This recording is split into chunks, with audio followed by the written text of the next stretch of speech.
Good evening, everyone. How are you all? Fine, ma'am. I'm fine. Fine, ma'am. Yes, I think we had started with your ionic. We had done the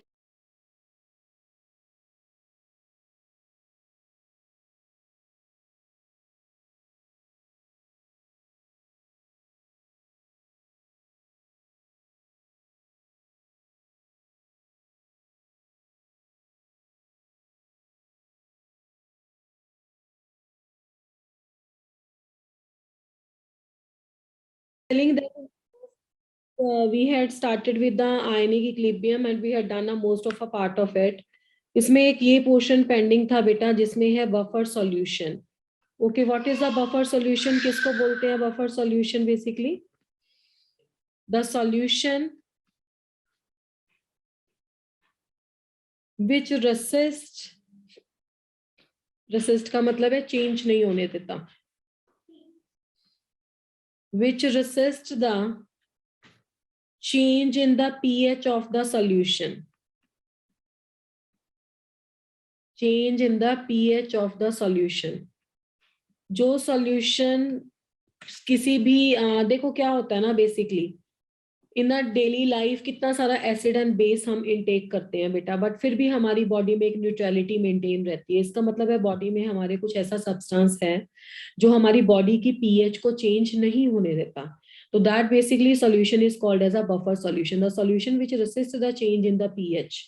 ठीक है, तो जो solution अपनी body की pH को change ना होने दे, या कोई भी सॉल्यूशन भी है उसकी भी पीएच को चेंज ना होने दे, तो that is basically called as a buffer solution. और जो बेसिकली बेटा टाइप्स ऑफ द बफर है ना, regarding the types of the buffer, basically we are having the two types of the buffer. The first type of a buffer is called as a acidic buffer. यहीं से question आएगा हमें numerical solve करना. Acidic buffer, acidic buffer किसको बोलते हैं हम? देखो इसमें ना कॉम्बिनेशन आप सभी को याद रखना है. जो एसिडिक बफर होगा ना, that will be the weak acid, that will be the solution of. ठीक है बेटा, that is the solution of weak acid. weak acid के साथ हम salt बनाएंगे और ये salt किसका होगा? that will be the solution of the weak acid and the salt of the weak acid with a strong base. ठीक है, ये दो चीजें इसमें मिक्स रहेंगी. and the strong base. Let me take the example. जो आपका weak acid रहेगा, let it be like something acetic acid ले लेते हैं. सबसे easy example, acetic acid is the example of the weak acid. अब इसमें जो salt बनाना है उसमें weak acid में strong base mix करना है. अब weak acid हमारा हो गया CH3COOH.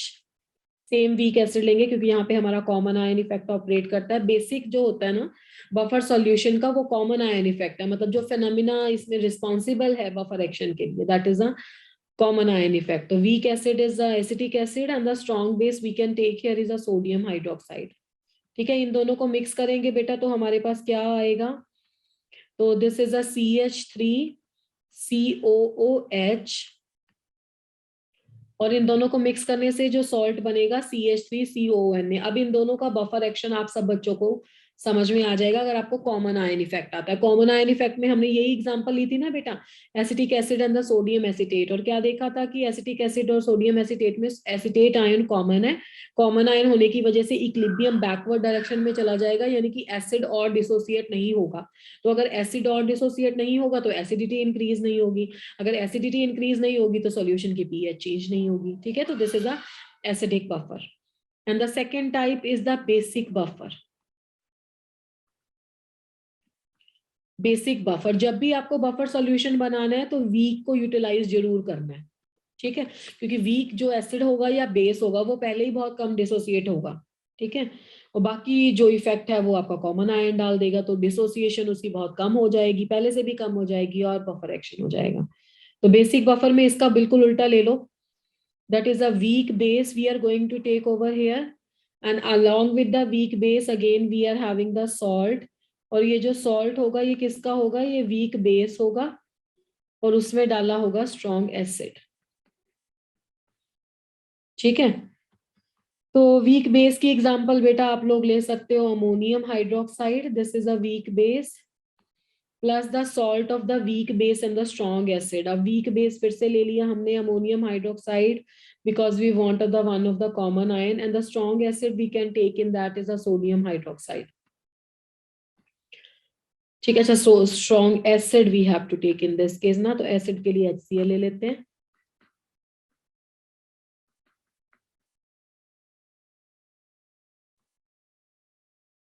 COOH, salt of the weak acid with the strong base, weak base plus the strong of salt of the weak base with the strong acid, HCl। ठीक है जी, इसको plus बना देते हैं। तो ये है हमारे पास combination acidic and basic buffer पे।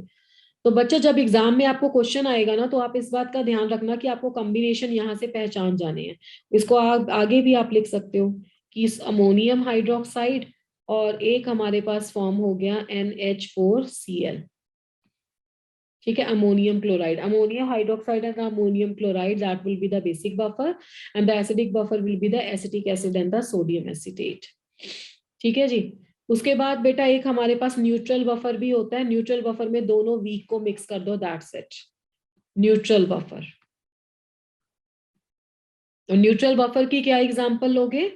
वीक एसिड और वीक बेस का mixture, weak acid plus weak base का मिक्सचर। अब वीक एसिड क्या है बच्चों? वही एग्जांपल ले लो, CH3COOH हो गया आपका वीक एसिड।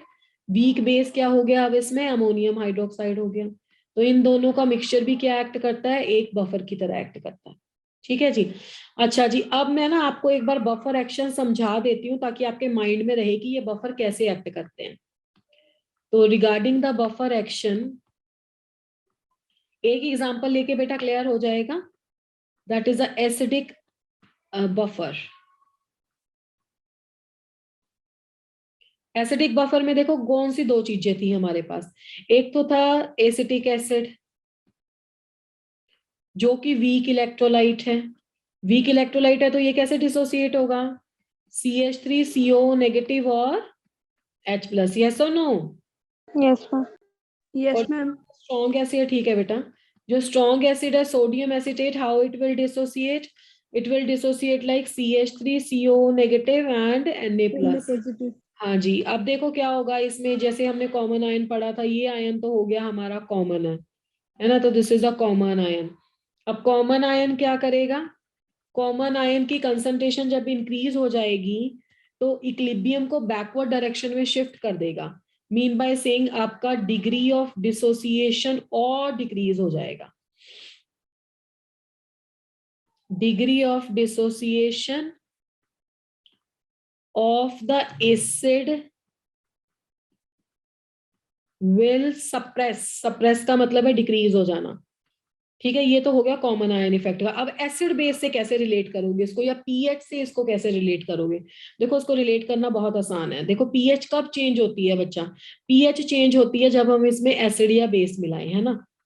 पीएच चेंज कब होगी? जब इसमें या तो हम एसिड मिलाएं या हम इसमें OH नेगेटिव ऐड करें। इनमें से कुछ भी अगर हम ऐसा कोई भी सॉल्यूशन ऐड करें जिसमें H और OH है तो इसमें पीएच चेंज हो जाएगी। तो आप देखो, मान लो मैंने इसमें H प्लस इंट्रोड्यूस किया, तो जब मैं इसमें H प्लस इंट्रोड्यूस करूंगी तो वो H प्लस जो है आपका एसिड है, तो वो क्या किसके साथ कंबाइन करेगा? वो एनायन के साथ कंबाइन करेगा, CH3CO नेगेटिव के साथ। तो जब वो CH3CO नेगेटिव के साथ कंबाइन करेगा तो as a result of which CH3CO negative combine करके एसिटिक एसिड बना देगा, जो कि पहले ही एक वीक इलेक्ट्रोलाइट है, यानी कि आपका H प्लस बढ़ नहीं पाएगा रिएक्शन मिक्सचर में। ठीक है, वीक इलेक्ट्रोलाइट की डिग्री ऑफ डिसोसिएशन पहले ही हम डिप्रेस कर रहे हैं by the addition of the weak electrolyte. मान लो मैंने इसमें किसका एडिशन कर दिया? OH नेगेटिव का एडिशन कर दिया। तो अगर मैंने OH नेगेटिव का एडिशन कर दिया तो वो किसके साथ कंबाइन कर जाएगा? H प्लस के साथ। H प्लस और Na प्लस दोनों है, पर H प्लस के साथ रिएक्ट करेगा ना, because it is a smaller one and it is having a more reactivity, more mobility in comparison to the Na plus. तो जब ही H प्लस के साथ कंबाइन कर जाएगा तो H प्लस और OH नेगेटिव कंबाइन करके वाटर दे देंगे। तो जब वाटर फॉर्म हो जाएगा, वाटर भी वीक इलेक्ट्रोलाइट है। तो हमारी बॉडी में जब एक्सेस ऑफ H प्लस जाएगा और एक्सेस ऑफ OH नेगेटिव जाएगा ना, तो वो वीक इलेक्ट्रोलाइट फॉर्म कर देता है बफर सॉल्यूशन के आयंस के साथ मिलके। और जो वीक इलेक्ट्रोलाइट फॉर्म हो जाएगा उसकी डिग्री ऑफ डिसोसिएशन पहले ही आप कॉमन आयन से डिप्रेस कर रहे हो, तो as a result of which net change in the pH अपनी बॉडी में ऑब्जर्व नहीं होगा। ये मैंने एसिडिक बफर से एक्सप्लेनेशन दी है, same explanation you can go for the neutral buffer and the basic buffer. Is that clear? Yes, ma'am. अब बफर सॉल्यूशन से रिलेटेड जो हमारे पास न्यूमेरिकल आता है ना, उसमें सबसे पहले हमें आता है very very important Henderson's equation. Henderson's equation ये बहुत इंपॉर्टेंट टॉपिक है बेटा, और इजी गोइंग टॉपिक है। हेंडरसन्स इक्वेशन क्या है? PH is equal to pKa plus log of concentration of salt upon concentration of acid. This is the Henderson's equation for the acidic buffer. This is the Henderson's equation for the acidic buffer. Acidic buffer के लिए ये आपकी एक Henderson's equation है। pH की calculation हम कर सकते हैं, pH वाला मैं टॉपिक थोड़ा सा आपको और पढ़ा भी दूंगी अभी, तो फिलहाल यहाँ पे तो कोई यूज नहीं है, सिंपल फॉर्मूला से कैलकुलेट करना है। पीके हमें आता है, पीके और के कैसे बताया था रिलेट करता है? PK is equal to minus of log of K, बताया था ना, नेगेटिव लॉग ऑफ के। ठीक है, तो के की वैल्यू आपको दी होगी तो माइनस ऑफ लॉग ऑफ के करोगे तो आपके पास पीके आएगा। सॉल्ट कैसे है? सॉल्ट आपका वो जो हमने बनाया था CH3CONH, स्ट्रॉन्ग और वीक को मिला के। ठीक है, ये हो गया आपका सॉल्ट। इसकी कंसंट्रेशन कुछ पेपर में गिवन होगी। एसिड क्या होगा इसमें? एसिडिक बफर में एसिड होगा CH3COOH। ये तो मैंने ये एग्जांपल दिया है, बट कोई भी एग्जांपल आपको वीक वाला कोई भी सिस्टम ले सकता है पेपर में, ये दी होगी। तो ये चीजें आपके पास गिवन होती हैं तीनों, और आपको सब्स्टिट्यूट करके पीएच की वैल्यू निकालनी होती है। Is that clear? Yes, ma'am. Yes, ma'am. अब बेटा सेकंड इक्वेशन है हेंडरसन की, POH is equal to PKB plus log of concentration of salt upon concentration of base। ठीक है, और इसमें जो PKB है ना बेटा, PKB is equal to minus of log of KB होता है। अब POH ये इक्वेशन किसके लिए एप्लीकेबल है? ये इक्वेशन एप्लीकेबल है बफर बेसिक के लिए। इसको बेसिक बफर लिख लो, बेसिक बफर के लिए। PKB minus log of KB से पुट कर लोगे। सॉल्ट क्या होगा यहाँ पे हमारे पास, अभी पढ़ाया था आपको, वीक का स्ट्रॉन्ग के साथ मिला के ये हो जाएगा सॉल्ट। इसकी कोई ना कोई कंसंट्रेशन गिवन होगी एग्जाम में। और बेस क्या होगा बेटा? NH4OH, इसकी कोई ना कोई कंसंट्रेशन गिवन होगी आपको एग्जाम में। तो ये तीन चीजें, तीन डाटा दिया होगा। PKB डायरेक्टली दिया तो बहुत अच्छी बात है, नहीं दिया हुआ तो आप KB से निकाल सकते हो। तो ये है हेंडरसन्स इक्वेशन। Is that clear? यहाँ तक किसी को कोई कंफ्यूजन नहीं है? No, ma'am. No. ठीक है बेटा। तो next is your buffer capacity. Buffer capacity क्या होती है? The buffer capacity is the number of the moles of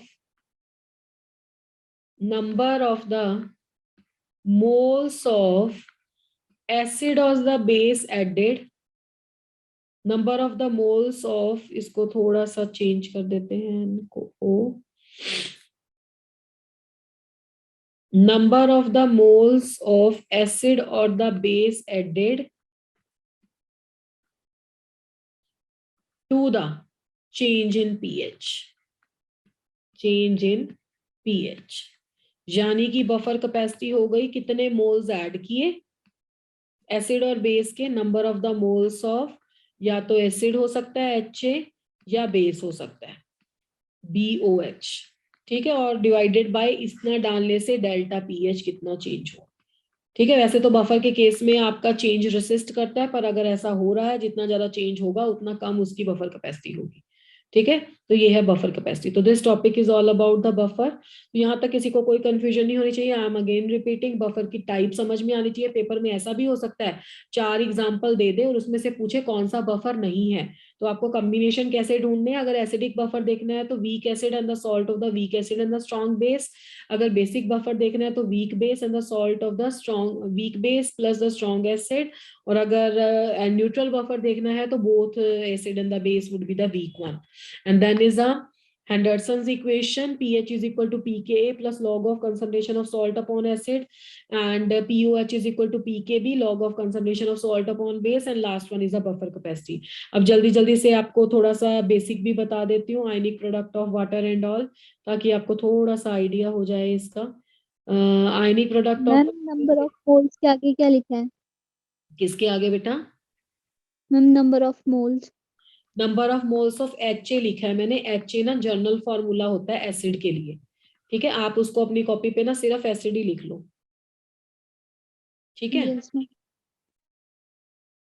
आज थोड़ा पेन भी इसका वेदर के कारण ना लैग करता है.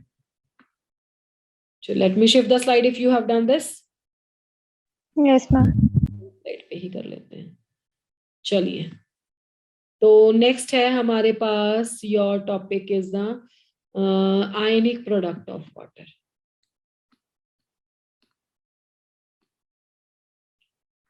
आयनिक प्रोडक्ट ऑफ वाटर. तो regarding the ionic product of water, इसके लिए हमें क्या करना होगा? I am going to just take the 2 molecules of water, जिसमें मैं एक को डिसोसिएट करूंगी और एक को एज इट इज ले लेते हैं, वाटर प्लस वाटर.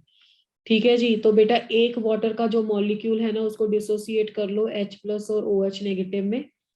तो जब इन दोनों को आपस में कंबाइन करेंगे तो एसिड बेस रिएक्शन होगा. पहले देखो, ये लुईस बेस है क्योंकि इसके पास लॉन पेयर ऑफ इलेक्ट्रॉन है और यहाँ पे H प्लस है. तो H2O H प्लस के साथ कंबाइन करके क्या दे देगा? It will give us H3O plus. ठीक है, ये दे देगा प्लस. बाकी आपके पास OH नेगेटिव आयन रह जाएगा. सब बच्चों को पता है ना इसको क्या बोलते हैं? H3O प्लस को what do we call it as a? Ma'am hydronium ion. हाँ जी बिल्कुल, this is called as a hydronium ion. और सेकंड वाले को क्या बोलते हैं हम? ये क्या है वाटर का? हाइड्रोक्साइड. Hydroxyl ion. तो वाटर के आयनिक प्रोडक्ट का मतलब है वाटर के ये जो 2 आयन्स हैं उनको हम ले रहे हैं. तो के, अब वाटर एक वीक इलेक्ट्रोलाइट है ना, तो वीक इलेक्ट्रोलाइट के लिए यहाँ पे इक्विलिब्रियम एस्टेब्लिश हो जाएगा. इन शॉर्ट आप ऐसे भी कह सकते हो कि इस पूरे चैप्टर में जितने भी हमारे पास रिएक्शंस हम पढ़ेंगे या जो भी एग्जांपल्स एग्जाम में आएंगी, in all those examples there would be the you can say equilibrium. तो जो के होगा, इक्विलिब्रियम होगा, उसमें क्या 2 स्पीशीज लेंगे हम? तो इन द के वी कैन जस्ट टेक, हाँ जी, क्या आएगी इसकी इक्विलिब्रियम कांस्टेंट की वैल्यू? प्रोडक्ट बाय रिएक्टेंट लेते हो ना बेटा, what would be the value of के? प्रोडक्ट क्या है इसमें? The product hydronium ion. Yes ma'am. The one is the hydronium ion and the other is the hydroxy ion. hydroxyl ion. Yes. And what we are having here divided by what? H2O. H2O into H2O is there, तो ये हो जाएगा H2O का square. ठीक है, अब H2O का square क्या हो जाएगा? कांस्टेंट हो जाएगा. तो एक कांस्टेंट को दूसरे कांस्टेंट के साथ हम मल्टीप्लाई में ले सकते हैं.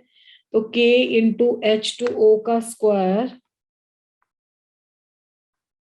साथ में क्या 2 आयंस आ जाएंगे?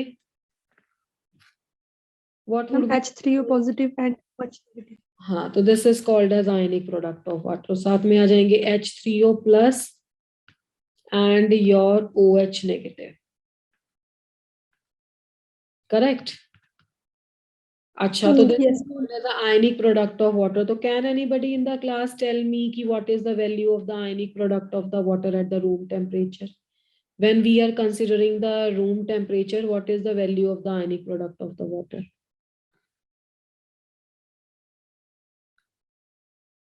कितना होता है आयनिक प्रोडक्ट ऑफ वाटर? अच्छा ये बताओ कि वाटर एक वीक इलेक्ट्रोलाइट है या वाटर एक स्ट्रॉन्ग इलेक्ट्रोलाइट है? अभी बताया मैंने इलेक्ट्रोलाइट. इक्विलिब्रियम एस्टैब्लिश हुआ है तो वीक इलेक्ट्रोलाइट है. तो इसकी इक्विलिब्रियम कांस्टेंट की वैल्यू कैसी होनी चाहिए? ज्यादा होनी चाहिए या कम होनी चाहिए? कम होनी चाहिए, ठीक है। तो आयनिक प्रोडक्ट ऑफ वाटर, इसको मैं KW लिख देती हूँ। KW का मतलब है आयनिक प्रोडक्ट ऑफ वाटर, और आयनिक प्रोडक्ट ऑफ वाटर की वैल्यू क्या रही होगी, H3O+, और दूसरा आयन क्या रहा होगा यहाँ पे, OH-। तो बेटा ये जो हमने आयनिक प्रोडक्ट ऑफ वाटर लिखा है, आयनिक प्रोडक्ट की वैल्यू होती है योर, नेक्स्ट शीट पे कर देते हैं इसको, आयनिक product of water room temperature पे होता है 10⁻⁻14। दिस इज 10⁻⁻14, ठीक है। दो कंसंट्रेशन थी ना, तो कंसंट्रेशन का स्क्वायर लिख देते हैं यहाँ पे, तो this is the concentration square. अच्छा, अब न्यूट्रल कब होता है वाटर, और एसिडिक बेसिक कब होता है। न्यूट्रल पानी का मतलब है कि उसमें से कौन सा आयन ज्यादा होगा, H+ ज्यादा होगा या OH- आयन ज्यादा होगा। Ma'am OH negative. Neutral, neutral, मैं एसिडिक या बेसिक नहीं बोल रही हूँ, I am telling about the water. दोनों ही होंगे मैम बराबर। अब तो दोनों बराबर हो गए ना, अगर वाटर न्यूट्रल है, ठीक यस है। Ma'am. In the case of the neutral conditions, जब OH- और ये कितने पे है वैल्यू, ये भी लिख लो, ये वैल्यू है बेटा 298 केल्विन पे, यानी कि रूम टेम्परेचर पे हमारे पास इतनी वैल्यू है। तो जब OH- की कंसंट्रेशन आपके पास हो जाएगी H+ की कंसंट्रेशन के बराबर, तो जो आपका KW था ना रूम टेम्परेचर पे, KW क्या था, KW is equal to your H3O+ और OH-। अब ये दोनों जब बराबर हो जाएंगे तो किसी एक को ले सकते हो आप इन दोनों में से, है ना। Yes ma'am. तो दैट वी कैन टेक इधर H3O+ ले लेते हैं, या इसको H+ भी ले सकते हो। तो इसकी कंसंट्रेशन का स्क्वायर हो जाएगा, that is equal to the KW। तो अगर मुझे इसकी वैल्यू निकालनी है H3O+ की, तो कैसे निकालेंगे, तो the value of the H3O+ would now be equal to the square root of KW, और इसका स्क्वायर रूट करेंगे तो what is the value we are getting, if we are doing the square root of 10⁻⁻14, then what the answer we are getting, कितना answer आएगा बच्चों, that, अच्छा इसमें hydroxyl और हाइड्रोनियम दोनों आयन बराबर ले लेते हैं, बिकॉज दोनों ऑब्वियसली न्यूट्रल वाटर पे बराबर ही होंगे। तो that value comes out to be 10⁻⁻7। 7। हाँ, 10⁻⁻7 ये वैल्यू आ जाएगी, ठीक है। तो फिर पीएच के हिसाब से चेक करोगे तो कितनी पीएच आएगी, न्यूट्रल पे कितनी पीएच होती है पीएच के स्केल में, मैम 7। 7। वो इसी एक्सप्रेशन से कैलकुलेट किया है। और पीएच की वैल्यू हमेशा न्यूट्रल पे 7 होती है या 298 केल्विन पे ही 7 होती है। जब आप टेम्परेचर बढ़ाते हो, लेट अस सपोज कि पेपर में 298 केल्विन नहीं आया, पेपर में टेम्परेचर आ गया कुछ 350 केल्विन, ठीक है, या 370 केल्विन, कुछ ऐसी वैल्यू टेम्परेचर की आ जाती है, then what you will do,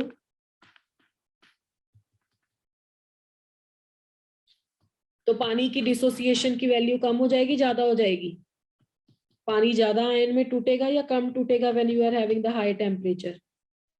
तो ये 10⁻⁻7 था। याद रखना ये बात, जब भी वाटर का 10⁻⁻7 वैल्यू हाइड्रोनियम और हाइड्रोक्सल की देते हो या 7 pH देते हो, ये बेटा 298 केल्विन पे है। और जब आप इसमें क्या करोगे, टेम्परेचर इंक्रीज करोगे ना, तो ये जो वैल्यू है वो बढ़ जाएगी, तो 10⁻⁻14 से बढ़ जाएगी ये वैल्यू। तो -14 से बढ़ेगी तो किस डायरेक्शन में जाएगी, -13, -12, इस तरीके से। तो ये जो वैल्यू है हाइड्रोनियम और हाइड्रोक्सल की 10⁻⁻7, ये सिर्फ कब है, एट द 298 केल्विन टेम्परेचर। तो यहाँ पे मैं एक पॉइंट लिख देती हूँ, आप इसको स्टार पॉइंट से लिख लो कि when the temperature is increased, when the temperature is increased, the value of KW also increases. The value of the KW also increases due to increase in degree of dissociation of water. Due to increase in the degree of dissociation of water, यानी कि जब आप temperature बढ़ाओगे तो water पहले से ज्यादा dissociate हो जाएगा अपने आयंस में, तो आपके पास इसकी वैल्यू इंक्रीज हो जाएगी। Let me take a one of the poll question over here, इससे क्लियर हो जाएगा कि आपको समझ में आया है या नहीं समझ में आया। At 390 Kelvin, the value of Kw would be, would की जगह हम कर लेते हैं could, ठीक है, could be approx, and here the options given are, the first option is 10 raised to power minus of 17 concentration square, unit सब में सेम रहेगा।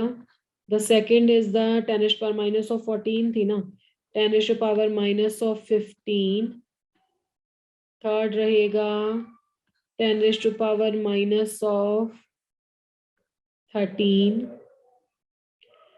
फोर्थ रहेगा 10 raised to power minus of 20। कौन सी वैल्यू हो सकती है, अपना लॉजिक लगाएंगे सब स्टूडेंट्स, क्या लगता है उनको, हाउ दे आर टेकिंग की टेम्परेचर बढ़ने से क्या होगा।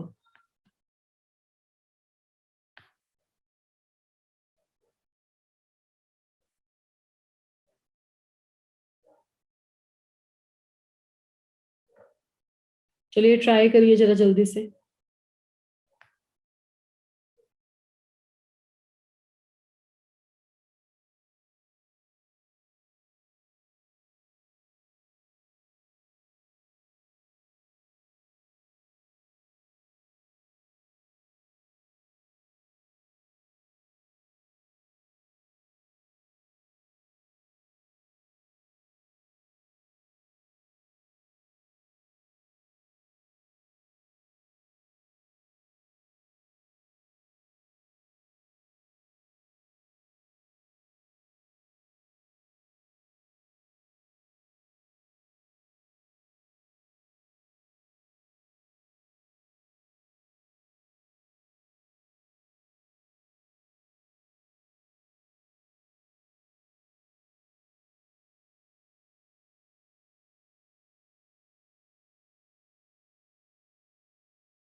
Only the half of the class always participated, बाकी बच्चे आंसर ही नहीं देते हैं।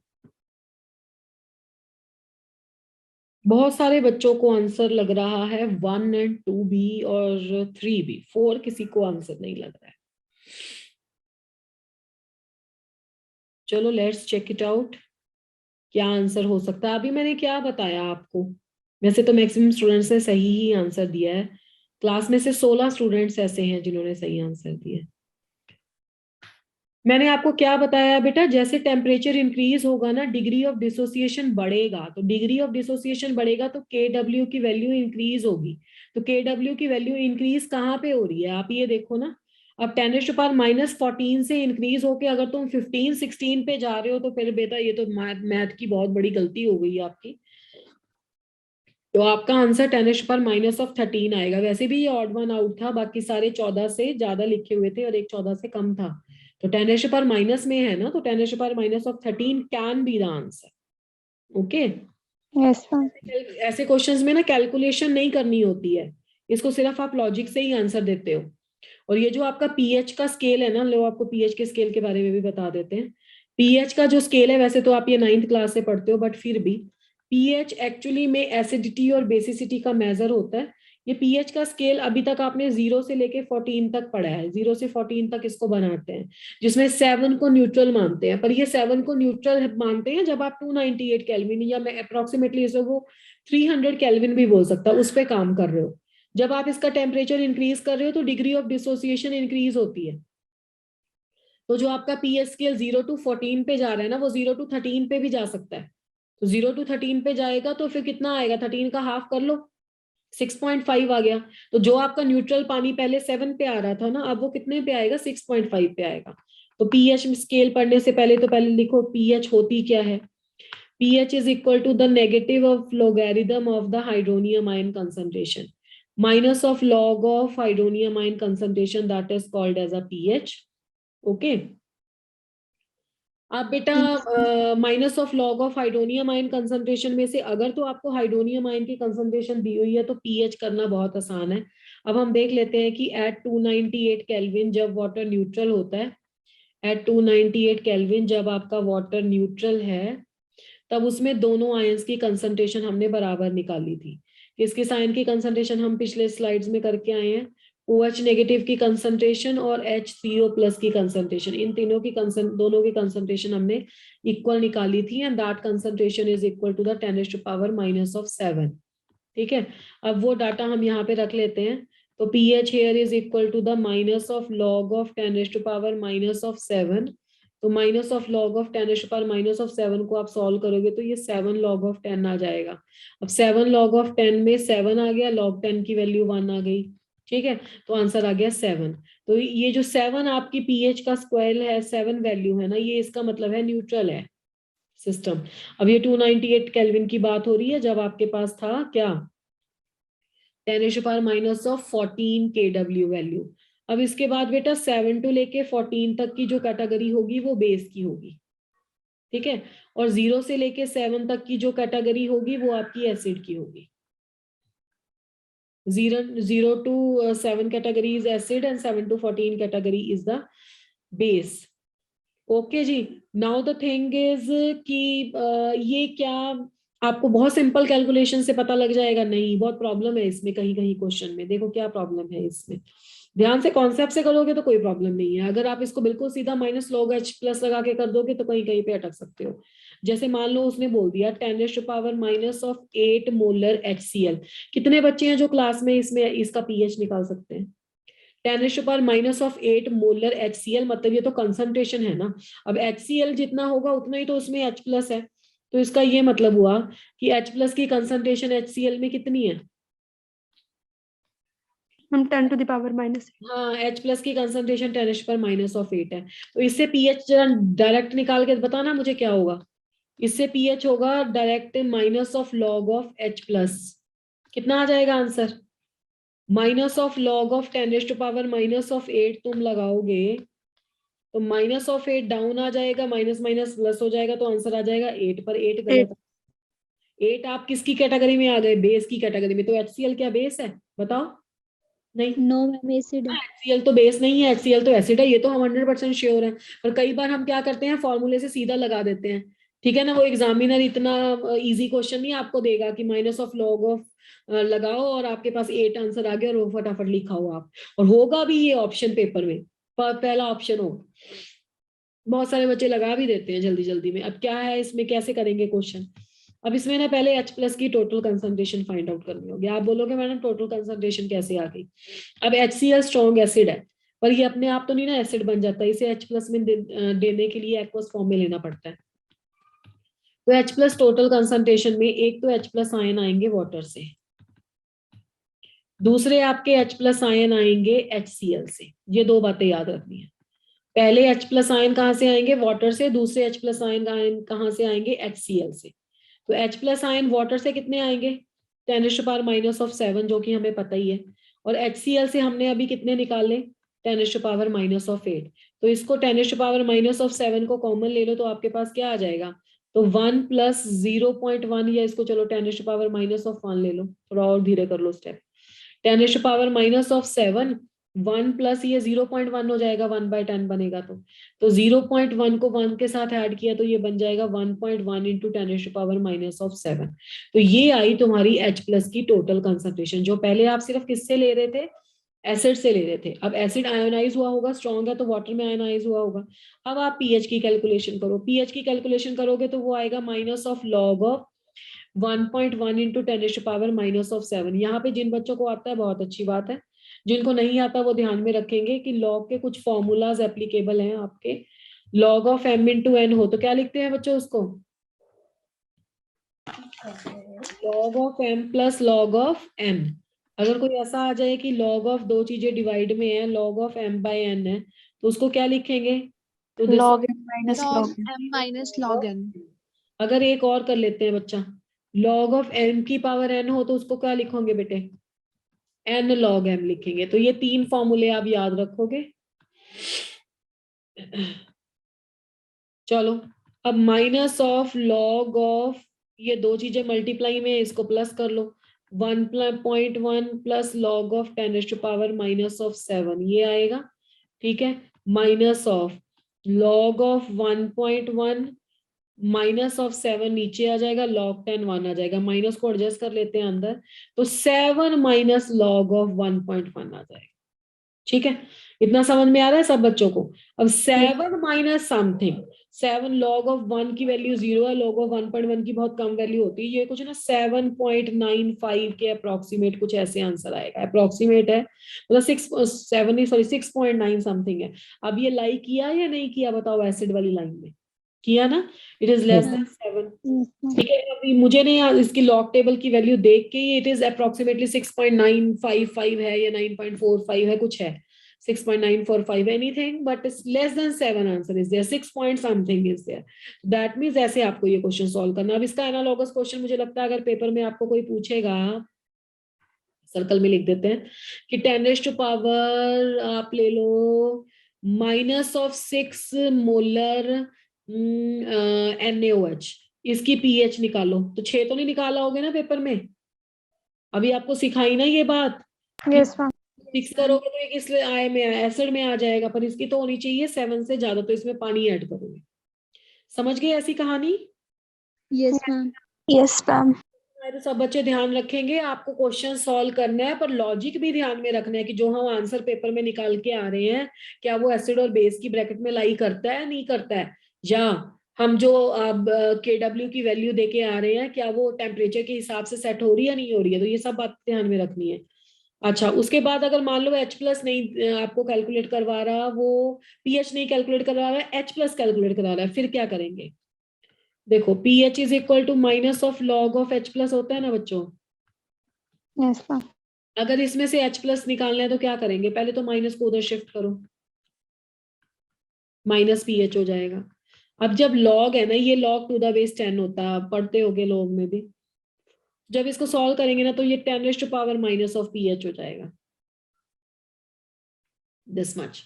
तो H प्लस की जो कंसंट्रेशन है वो 10⁻⁻ माइनस ऑफ pH हो जाएगी।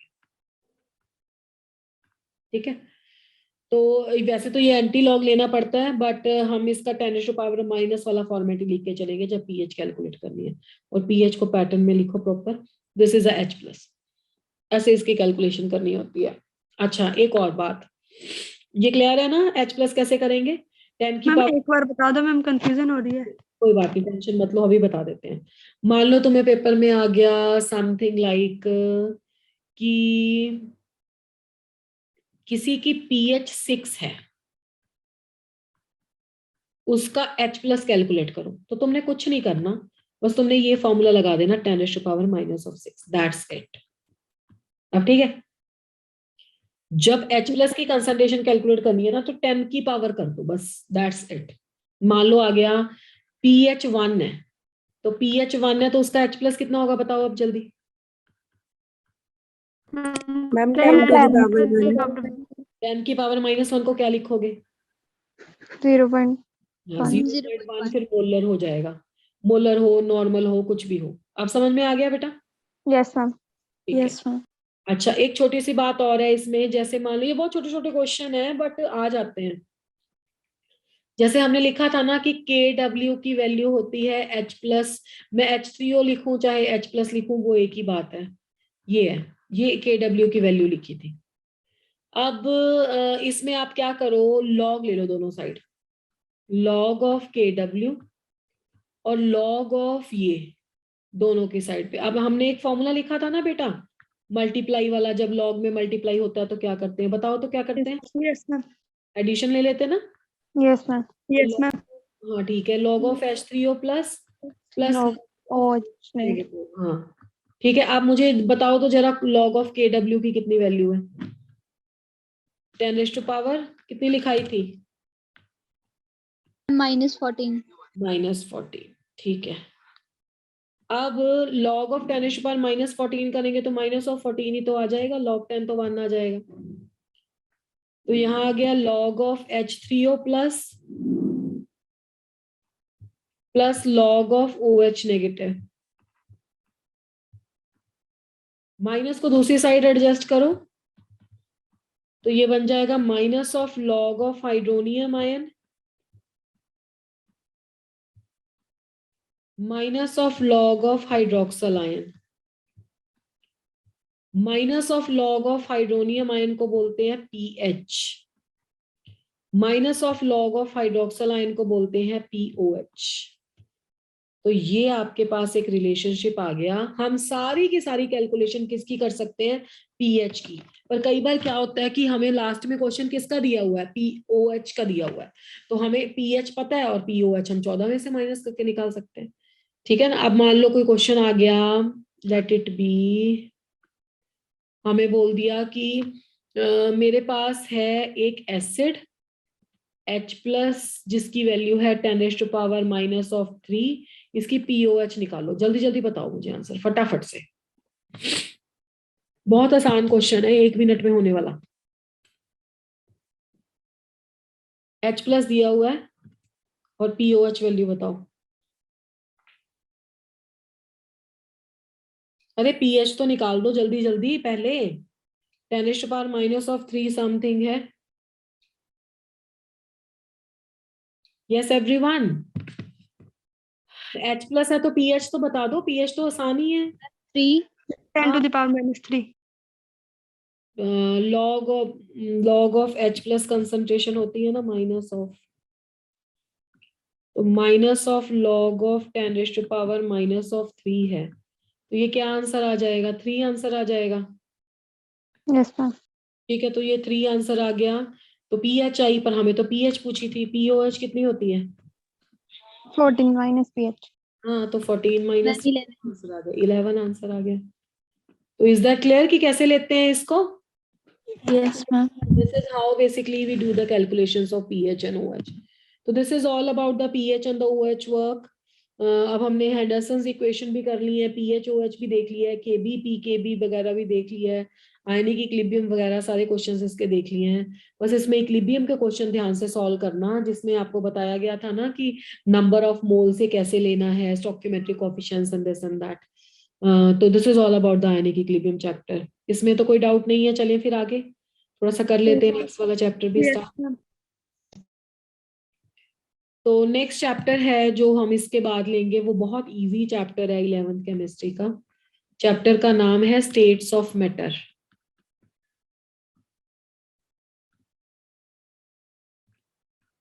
स्टेट्स ऑफ मैटर में सबको पता है, मैटर की जो स्टेट्स हम पढ़ते हैं 11th 12th में वो सॉलिड लिक्विड गैस है। इसमें से सॉलिड वाला पोर्शन 12th में आता है और लिक्विड वाला पोर्शन और गैसेस वाला पोर्शन, लिक्विड तो बहुत ज्यादा नहीं है, स्पेशली गैसियस वाला पोर्शन जो है वो आपका 11th केमिस्ट्री में आता है, that we are going to do now. तो गैसियस स्टेट किसको बोलते हैं भाई, मोस्ट रैंडम स्टेट है या नहीं है। Yes ma'am. मैम। तो जो आपकी गैसियस स्टेट है ये है most random state, neither definite shape not definite volume, जो बहुत छोटी क्लासों में हम डेफिनेशन लिखते थे। My God. Neither definite shape nor definite volume. Nor definite volume, इसका रीजन क्या है, ऐसा होता क्यों है। गैसेस में जो आपके पास कंस्टिट्यूएंट पार्टिकल्स है ना, इन द केस ऑफ गैसेस जो आपके कंस्टिट्यूएंट पार्टिकल्स हैं, ये कंस्टिट्यूएंट पार्टिकल्स में वेरी वीक या नो फोर्सेस ऑफ इंट्रैक्शंस होती है, वेरी वीक और नो फोर्सेस ऑफ इंट्रैक्शंस, ऐसा बोला गया था। नो की जगह पे वेरी वीक ही लिख के चलते हैं, क्योंकि आगे हम थ्योरी से प्रूव करेंगे कि कुछ प्रेशर चेंज करने से कुछ फोर्सेस आ जाती हैं। ठीक है, तो बेसिकली वेरी वीक फोर्सेस। आपने लंदन फोर्सेस का नाम या वंडरवॉल फोर्सेस का नाम सुना हुआ है बेटा? Yes, ma'am. Yes, ma'am. London, या तो इसको मैं वंडरवॉल फोर्सेस ही लिख देती हूँ। तो वीक वंडरवॉल फोर्सेस, ठीक है। तो वीक वंडरवॉल फोर्सेस प्रेजेंट होती हैं इसमें, जो एक्चुअली में नॉन पोलर मॉलिक्यूल्स में प्रेजेंट होती हैं। एंड इंटर एटॉमिक स्पेसेस बहुत लार्ज होती हैं। इंटर एटॉमिक की जगह आप मॉलिक्यूलर भी लिख सकते हो, क्योंकि कॉन्स्टिट्यूएंट पार्टिकल्स मॉलिक्यूल्स होते हैं इसमें। इंटर मॉलिक्यूलर स्पेसेस, सॉरी, वो होती हैं लार्ज। ठीक है, तो फोर्सेस बहुत कम है, स्पेसिंग बहुत ज्यादा है, इंटरेक्ट करते बहुत कम है, तो इसकी वजह से गैसीय स्टेट बहुत रैंडम स्टेट होती है। और गैसेस के बारे में बोला जाता है कि it fill the whole of the space और होल ऑफ द वेसल, सारा कंटेनर जहां से भी प्लेस्ड है। मतलब अगर जो गुब्बारे में गैस है उसे आप निकाल दोगे तो वो सारा रूम फिल कर देगी, उसमें आ जाएगी। ठीक है, तो पूरी जगह फिल कर लेती है ये, which is a gaseous state. तो गैसीय स्टेट को पढ़ने के लिए ना हमें कुछ लॉज और कुछ थियोरीज पढ़नी पड़ती हैं जो गैसेस के बिहेवियर को जस्टिफाई करती हैं। जैसे हमने थर्मोडायनेमिक्स में पढ़ा था कि in the case of the thermodynamics we were doing like कि आपके कुछ ऐसे वेरिएबल्स हैं, अगर आप उनको डिफाइन कर दोगे तो किसी गैस की स्टेट डिफाइन हो जाएगी। तो these variables are called as a state variable, जिसको बोलते हैं P, V and T, pressure, volume and temperature. तो इससे रिलेटेड कुछ हमारे पास लॉज हैं, कुछ थ्योरीज हैं। सबसे पहले हम एक थ्योरी पढ़ेंगे जिससे आपको गैस के बिहेवियर के बारे में थोड़ी और नॉलेज होगी, जिसे बोलते हैं kinetic molecular theory of gas. Regarding the kinetic molecular theory of gas, it's being said, पहला postulate है इसका, all the gases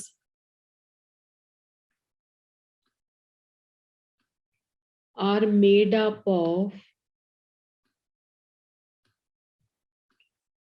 minute particles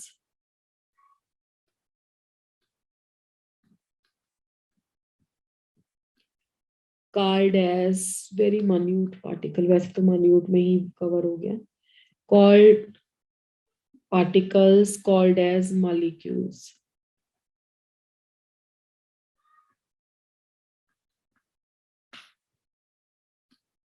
Called as molecules.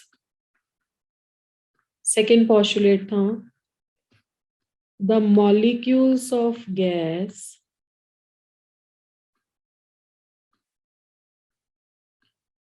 are not stationary.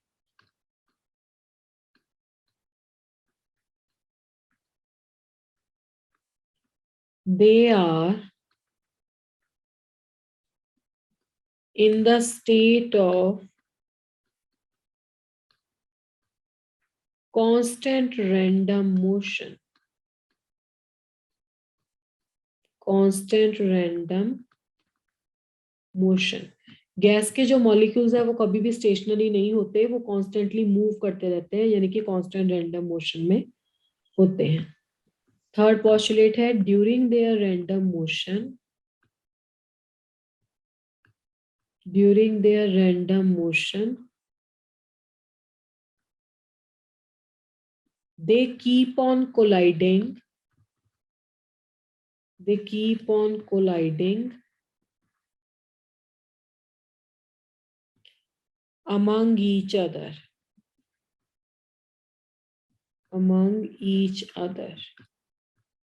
और ये जो कॉलिजन्स होते हैं ना, ये परफेक्टली इलास्टिक होते हैं. द मोलिक्यूलर कोलिजन्स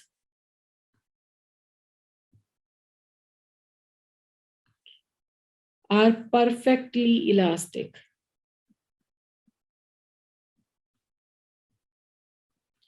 अब ये elastic non elastic collision you might have read. Elastic collisions वो कोलिजन्स होते हैं बेटा जब कोलिजन्स के बाद kinetic energy and the momentum conserve रहते हैं, यानी कि बिफोर द कोलिजन जितनी काइनेटिक एनर्जी एंड मोमेंटम था उतना ही आफ्टर द कोलिजन रहता है. तो those collisions are called as a elastic collisions. So during their random motion, they keep on colliding among each other and the molecular collisions are perfectly elastic. The fourth postulate is there are not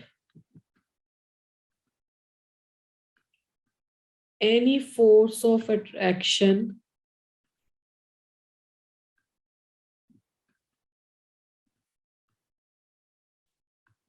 present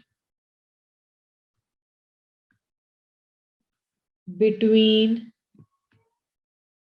the molecule of gas. There are not any forces of attraction present between the molecules of gas. Gas के molecules के बीच में कोई भी forces of attraction present नहीं होती हैं. Fifth postulate is the volume occupied by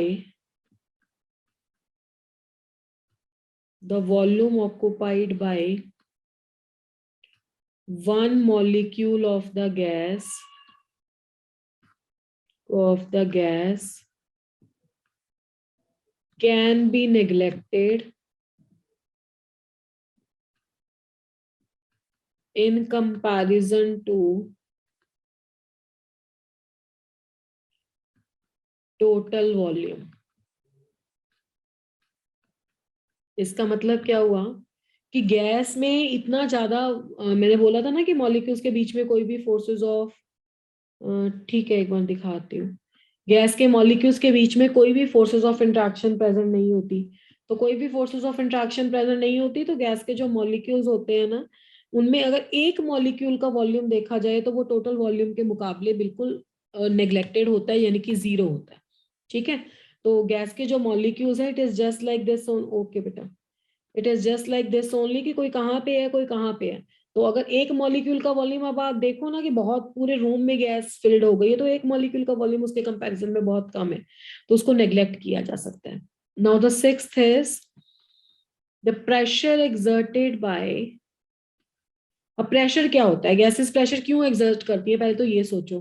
gases के बीच में इंटर मॉलिक्यूलर स्पेसेस बहुत ज्यादा है, मतलब इनमें गैप बहुत ज्यादा है. तो जब आप गैस को कंप्रेस करोगे तो वो गैप फिल हो जाएगा.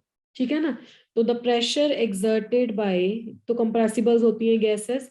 अब ये कहता है कि प्रेशर एक्चुअली में है क्या गैस का. The pressure exerted by the molecules of gas is due to bombardment of gas molecules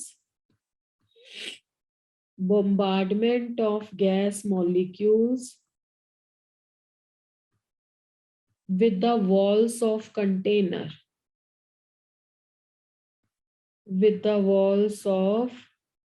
container. ठीक है. कि गैस के केस में प्रेशर क्या होता है, प्रेशर का मीनिंग क्या है. देखो, the pressure exerted by the gas is due to the bombardment of the gas molecule. अभी मैंने आपको बताया था कि गैस के जो मॉलिक्यूल्स हैं वो यू कैन से कि कोलाइड करते रहते हैं एक दूसरे के साथ. तो ऐसा भी तो है ना कि गैस के मॉलिक्यूल लिड के साथ भी तो कोलाइड करेंगे ना जाके, या कंटेनर की वॉल्स के साथ भी कोलाइड करेंगे. तो that is called as a pressure. इसने कहा प्रेशर का मतलब है bombardment.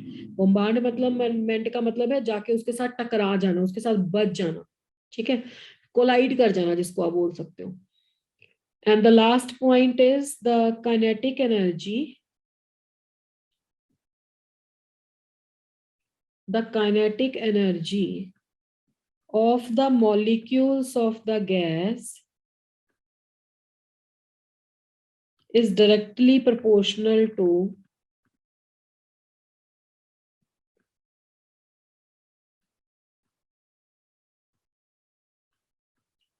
absolute temperature.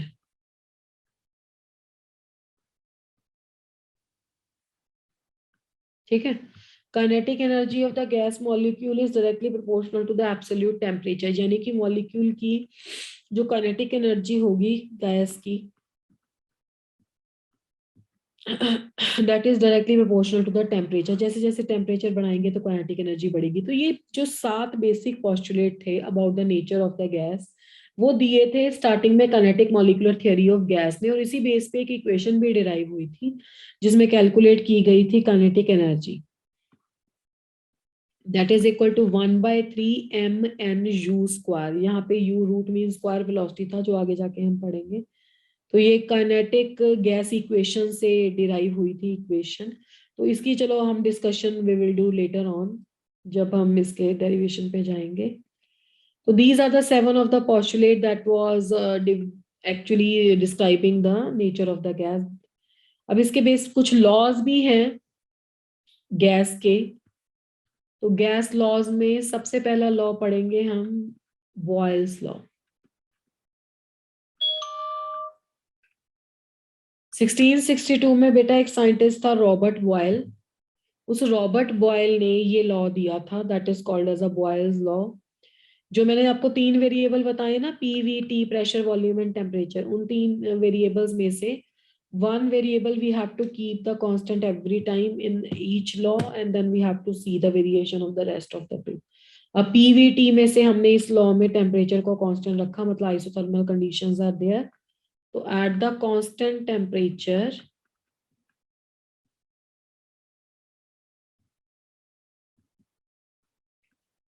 the volume of given mass of gas is inversely proportional to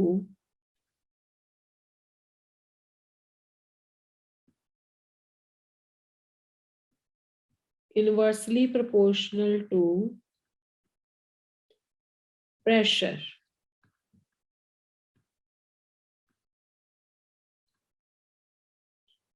V is inversely proportional to pressure.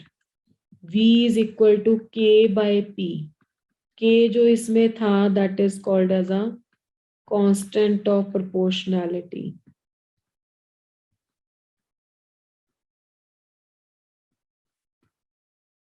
So PV is equal to K. K comes out to be constant. तो ये आपके पास equation है जिसे हम बोलते हैं boils equation. अगर मेरे पास 2 स्टेजेस हैं इनिशियल फाइनल, तो स्टेज 1 के लिए अगर मैं लिखूं P1 V1 is equal to, इस सारी कंडीशंस में टेम्परेचर कांस्टेंट रहेगा throughout. P1 V1 is equal to constant. And second scenario में P2 V2 is equal to constant. तो इन दोनों टेम्परेचर तो क्या कांस्टेंट है ही है थ्रू आउट द प्रोसेस। तो दोनों से इक्वेशन आएगी P1 V1 is equal to P2 V2 under the constant conditions of temperature. और P1 V1 is equal to P2 V2 को जब आप ग्राफिकली प्लॉट करोगे प्रेशर एंड वॉल्यूम का इनवर्स रिलेशनशिप, तो आपके पास ऐसा ग्राफ आएगा। अगर आप इसको P इंटू 1/V प्लॉट करोगे तो आपके पास स्ट्रेट लाइन प्लॉट आएगा। अब इससे चेक करके देख सकते हो जब प्रेशर हाई है वॉल्यूम कम है, जब प्रेशर कम है तो वॉल्यूम हाई है।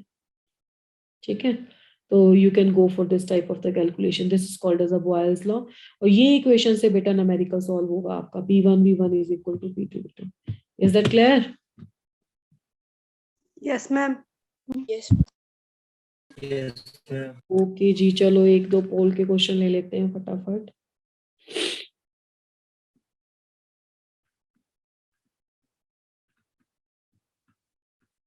Which out of the following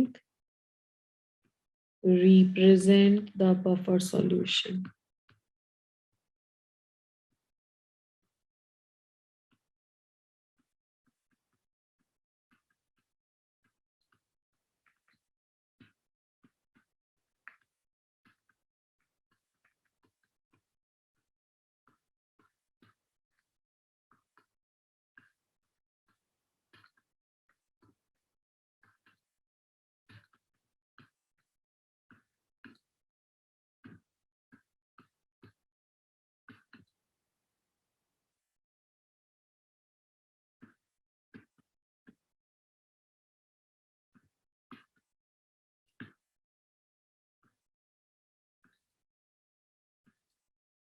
Start.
Okay, so everybody has given the.